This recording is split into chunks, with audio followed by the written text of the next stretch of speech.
Naam, ikhwatal iman, a'azzakumullah. Ini ada pertanyaan ya. Sudah masuk. Ustaz, mohon dijelaskan jika seseorang berdakwah dengan berusaha agar manusia ridha, sementara akan ada beberapa hukum-hukum Allah yang belum disampaikan dan beranggapan bahwa apabila disampaikan akan merusak persatuan. Dan di sisi lain ada seseorang yang berdakwah dengan menyampaikan dengan tegas segala sesuatu tentang tauhid sunnah dan tidak mengkhawatirkan celaan madarat yang akan timbul. Syukran. Perlu kita ketahui ya akhi, ini juga jangan disalahfahami ya. Jadi misalnya ada orang berusaha, kalau dia betul-betul berusaha mencari ridha manusia, misalnya begini. Ketika ditanya, Ustadz, bagaimana hukumnya ini? Ya sebenarnya hukumnya itu adalah tidak boleh. Lalu kemudian karena manusia supaya ridha, dia jawab, itu halal, nggak apa-apa, boleh. Nah ini yang tidak benar. Ini yang tidak benar. Ya, jadi hukum yang semestinya misalnya dikatakan tidak boleh, dia jawab boleh. Nah ini yang tidak benar. Ini mencari ridha manusia. Tetapi ada orang yang bertahap dalam berdakwah. Ingat apa? Bertahap dalam berdakwah, menyampaikan. Dia nggak khawatir juga celaan, madarat yang timbul, dia nggak khawatir. Tetapi apa? Bertahap, setahap demi setahap, sedikit demi sedikit, agar supaya manusia faham. Ya, hadithun nasa bima ya'rifun. Ya, bicara dengan manusia sesuai dengan kadar pengetahuan dan kemampuan mereka untuk mencerna. Nah, ini mesti difahami. Jadi, ya kalau kita berdakwah lalu kemudian misalnya ditanya bagaimana hukumnya ini Ustaz? Oh, itu apa? Itu halal aja lah. Biar nggak bertikai kita, biar kita nggak berantem, ya sudahlah, itu halal aja. Ya nggak boleh. Kalau memang itu haram, katakan haram. Katakan haram. Ya berbeda dengan bertahap dalam menyampaikan ilmu. Nah, itu beda ya. Beda. Jadi ada hal-hal yang dia tidak sampaikan terlebih dahulu bukan karena dia khawatir, bukan karena dia takut, tetapi dia tunda menyampaikan hal tersebut karena ada yang jauh lebih prioritas. Misal begini. Kita dapati mad'u atau orang yang didakwahi ini, mereka masih sangat tidak mengerti tentang tauhid. Maka prioritaskanlah menjelaskan tauhid kepada mereka. Karena ini asasnya, karena ini adalah pondasinya. Ya ini yang kadang sangat aneh atau sangat muskil. Mad'unya tidak faham soal tauhid, tidak ngerti soal tauhid atau minim pemahamannya tentang tauhid. Lalu kemudian kita bahas perkara khilafiyah, ijtihadiyah, fiqhiyah di antara para ulama. Masalah khilaf, ijtihad di antara para ulama. Ya, yang ulama ini mengatakan begini, yang ulama itu mengatakan begitu. Tapi dia tauhid tidak faham. Tauhid belum faham. Coba, bagaimana ini? Sedangkan Rasulullah sallallahu alaihi wasallam mengajarkan, perhatikan, ini Rasul yang ajarkan kepada sahabat Muadz bin Jabal. فَلْيَكُنْ أَوَّلَ مَا تَدْعُوهُمْ إِلَيْهِ شَهَادَةُ أَنْ لَا إِلَهَ إِلَّا اللَّهُ وَأَنَّ مُحَمَّدًا رَسُولُ اللَّهِ. Hendaklah yang menjadi awal mula yang kau dakwahkan kepada mereka adalah syahadat an la ilaha illallah wa anna Muhammadar Rasulullah. Itu yang jadi prioritasnya. Itu yang jadi prioritasnya. Ini kadang sebagian kita ini berdebat di media sosial bab masalah ijtihadiyah, ya, ijtihadnya para ulama dengan berbagai macam perincian-perinciannya, seakan-akan kita sangat mengerti hal tersebut. Tapi urusan tauhid, rububiyah aja masih banyak tidak mengerti.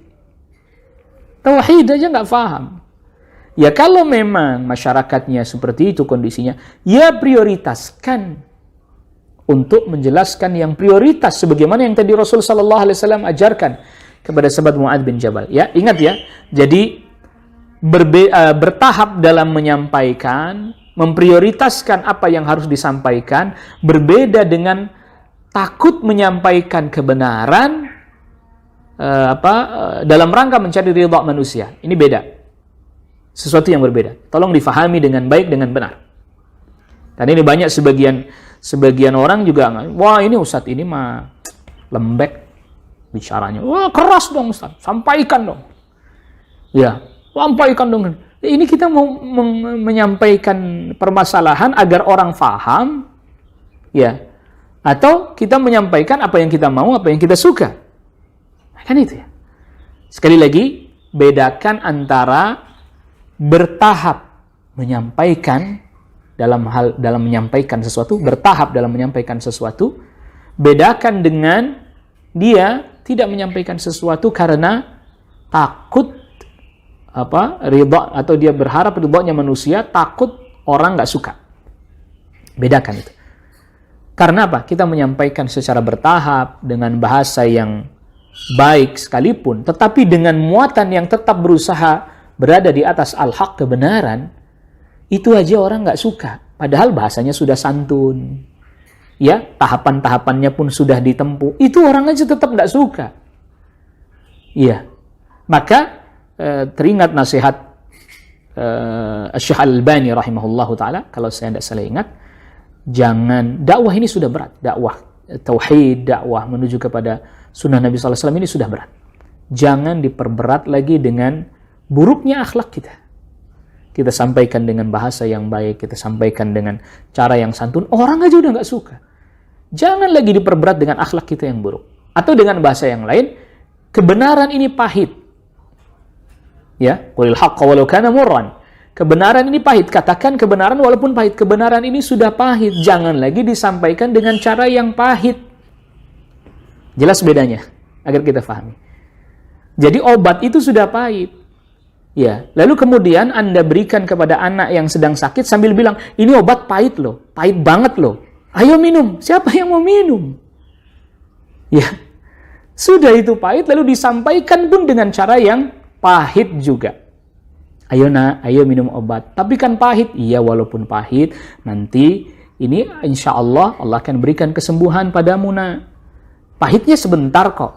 Toh kesembuhannya itu kan lebih menyenangkan kalau engkau sembuh. Kalau Allah berikan kesembuhan kan engkau lebih senang kan? Iya. Kira-kira mana yang lebih engkau siap menahan? Pahit atau sakit yang tak kunjung Allah berikan kesembuhan padamu? Nah, jadi oh iyalah minum aja lah kalau begitu. Toh pahitnya sebentar. Nah itu. Tapi ketika Anda kasih obat sudah pahit, lalu ini obat pahit, ya pokoknya harus diminum walaupun pahit kayak apapun, minum aja. Apa yang terjadi? Nah, itu. Jadi kebenaran itu sudah pahit, jangan lagi disampaikan dengan cara yang pahit. Jadi pahitnya jadi kuadrat, double, sehingga orang jadi nggak mau. Ya, yang Anda sampaikan at-tauhid, yang Anda sampaikan as-sunnah. Tapi caranya, metodenya, bahasanya, dengan cara yang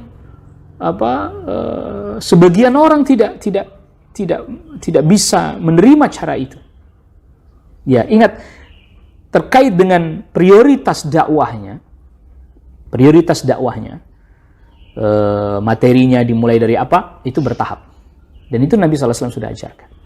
Lalu kemudian bagaimana mengemasnya dengan baik, ya kita mesti harus mengetahui penduduk satu negeri itu bagaimana.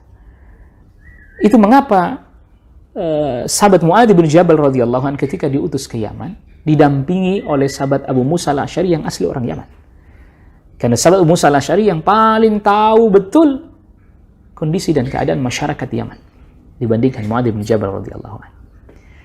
Maka oleh karena itu ikhwatal iman, kaum muslimin, para pendakwah Indonesia, orang Indonesia, mestinya dia lebih mengetahui bagaimana tipikal dan tabiatnya orang Indonesia.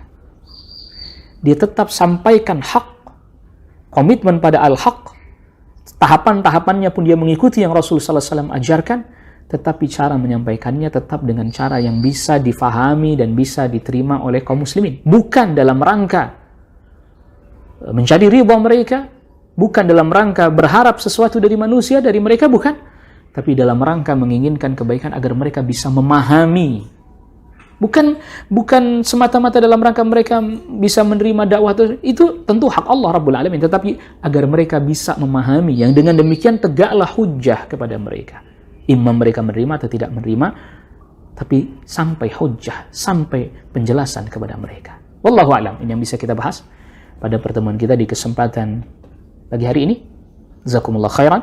Wa sallallahu ala nabiyyina Muhammadin wa ala alihi wa sahbihi wa sallama tasliman katsira. Subhanakallahumma bihamdika asyhadu an la ilaha illa anta astaghfiruka wa atubu ilaik. Wassalamu alaikum warahmatullahi wabarakatuh.